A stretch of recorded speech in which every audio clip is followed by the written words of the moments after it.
Hello everyone, and welcome to the second part of the Solar Warfare Rules videos. I'm sorry that the first part on economics ended so suddenly, but I told you about the 15-minute limit, and I'm hoping that we can get through this one before 15 minutes.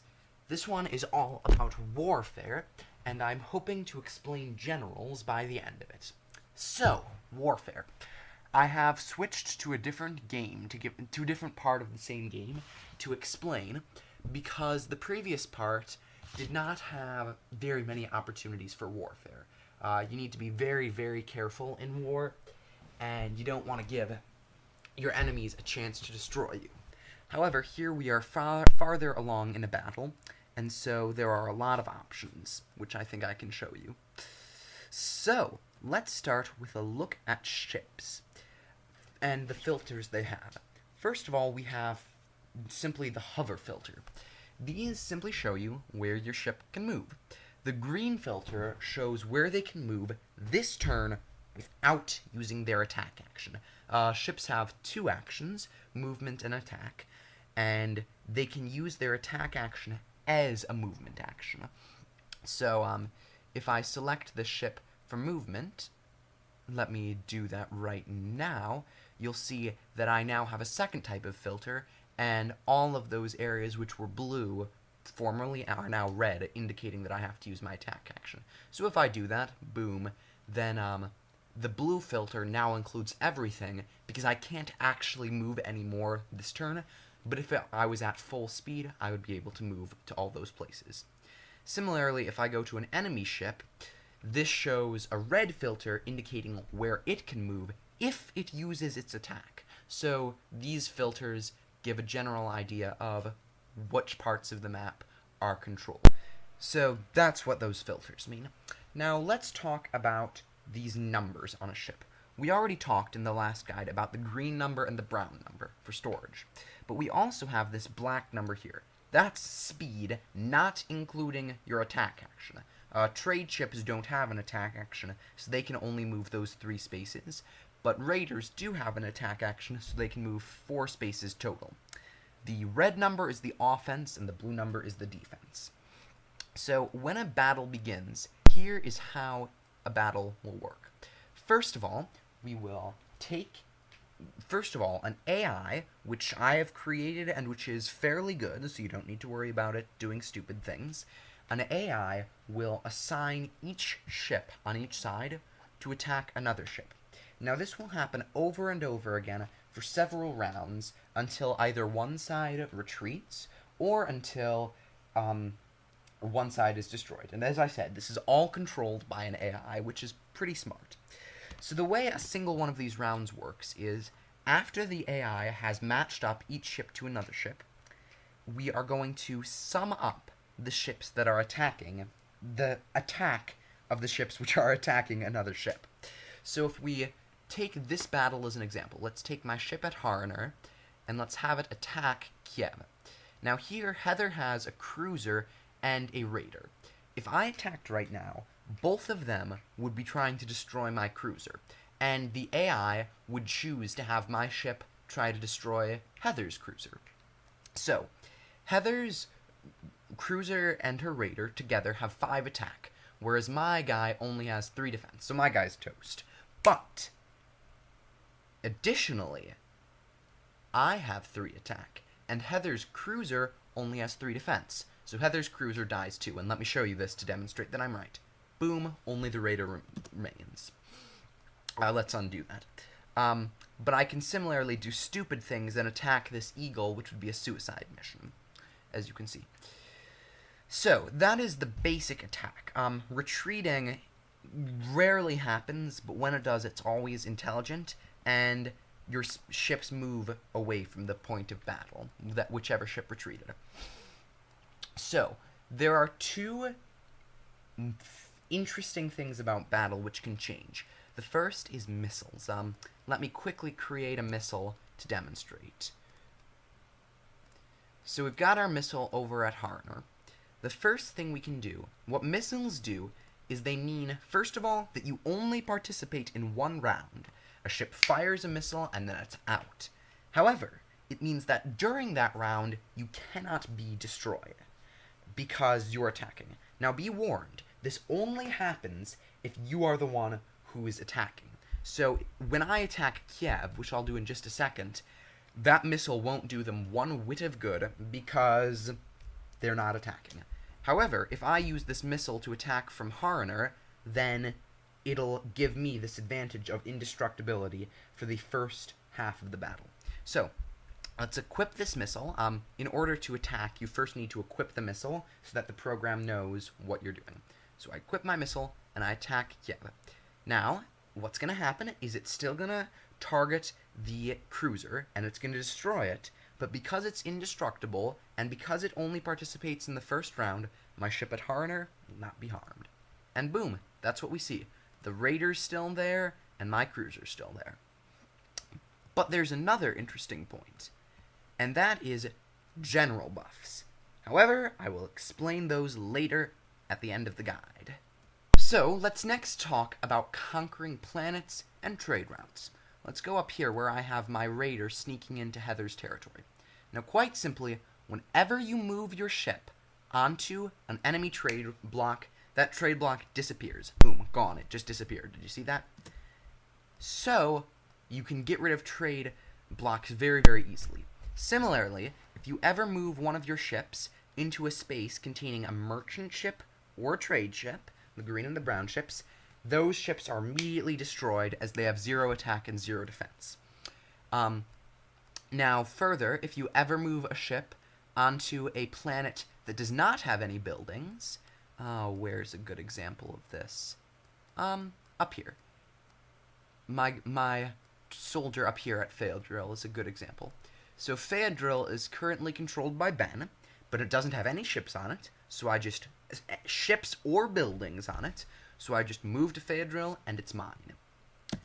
However, if you move a ship to a planet which does have buildings, like if I were to move this to Neptil, I don't control Neptil because it has a building, but Neptil will no longer produce for as long as my ship is there.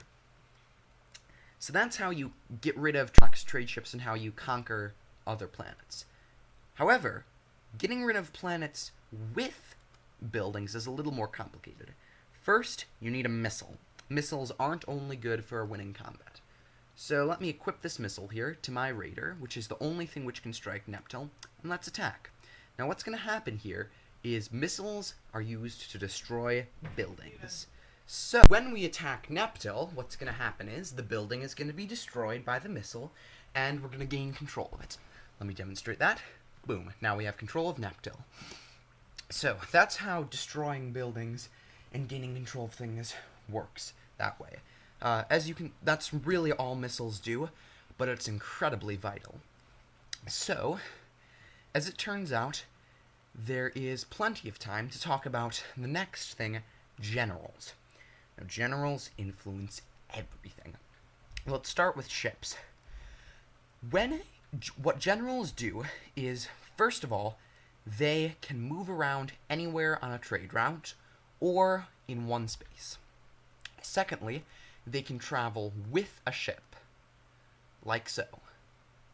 They ride on the ship, if you will. Now, the primary purpose of generals is to give what are called buffs to other things. So they do all sorts of different things depending on what they're buffing. If they buff a warship, like a cruiser, it gives what is called a preemptive strike. Now, preemptive strikes are really, really good. You'll notice that it has a little triangle indicating that it's been buffed. What a preemptive strike does is it lets the buffed ship get an additional attack round where cannot be attacked at the beginning of the battle. Now, once again, just like missiles, the buff only does anything if you're the one who is attacking. So, if I attack Kiev, what's going to happen is, in the additional attack round given by the buff, I'm going to destroy his cruiser. And because it's a preemptive strike, his cruiser won't destroy me.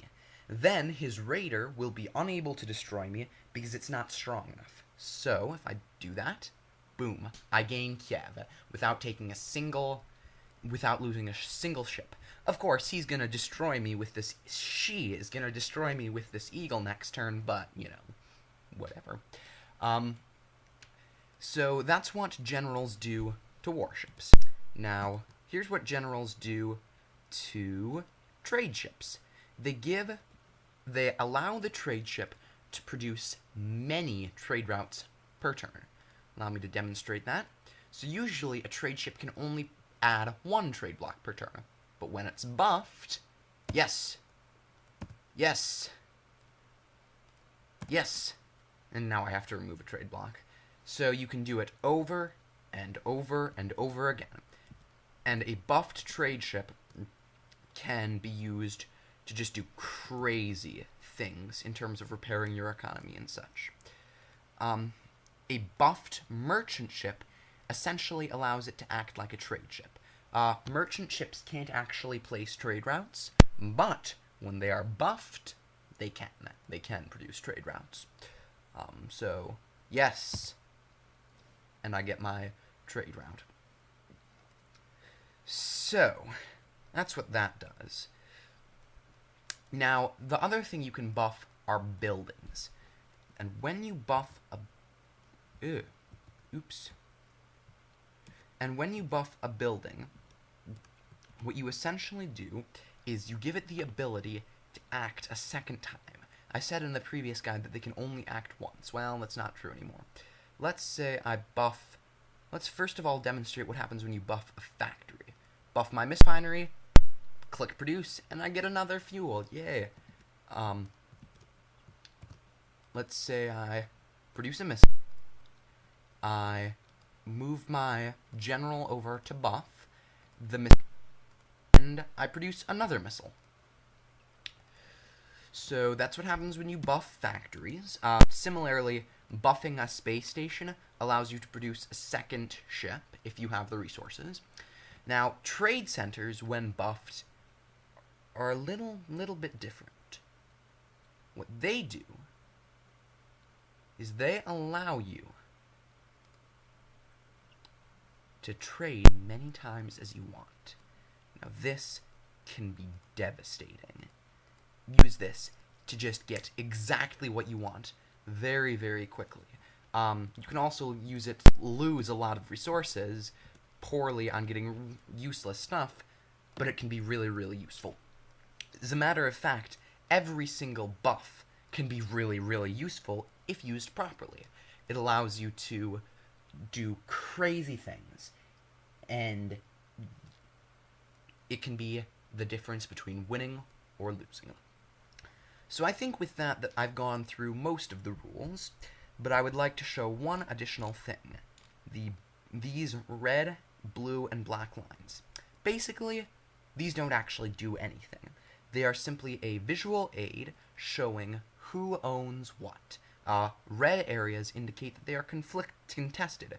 Blue is border, and black areas are neutral.